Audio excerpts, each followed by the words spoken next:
Hi there. Chinese paintings take time to understand, but I'll give you a quick breakdown. There are four classifications of Chinese painting, namely landscape, objects, birds and flowers, and customs. Next, there are court paintings and literati paintings.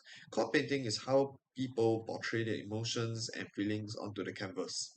Artists who choose this form of paintings are more interested in personal learning, erudition, and expression than literal representation of the landscape, nature beauty.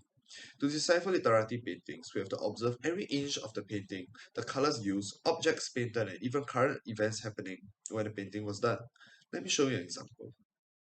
Firstly, this is a painting done by a famous artist called Wu Guanzhong, painted in 1976, titled The New Bamboos Alongside the Li River. Firstly, this can be seen as a landscape painting as there are rivers and mountains and bamboos. I would say this is a literati painting when it was painted, and let me explain further on this.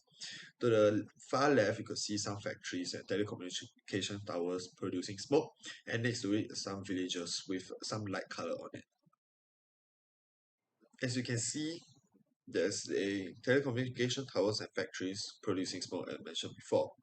From what I can tell, the artist was trying to portray the rapid development of China, and the telecommunication towers and factories depicts China moving at a very fast pace where the villages will eventually get removed and turned into high-rise buildings. And of course, with rapid development and globalizations come complacency. Hence, the bamboo in the next slide represents the integrity and resilience of it. That could be the artist's hope for the country to remain a humble place even after expansion. This is also the same year for the death of Chairman Mao, which could also be the reason for the painting.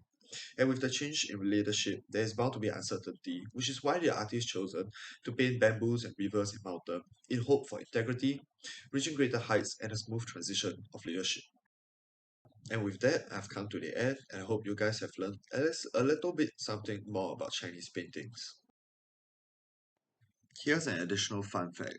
These photos were actually taken at the National Gallery by myself as I was really interested in these paintings, and this painting in particular is the older version. There are newer versions which I feel isn't as nice, which is why I've decided to decipher this older one instead.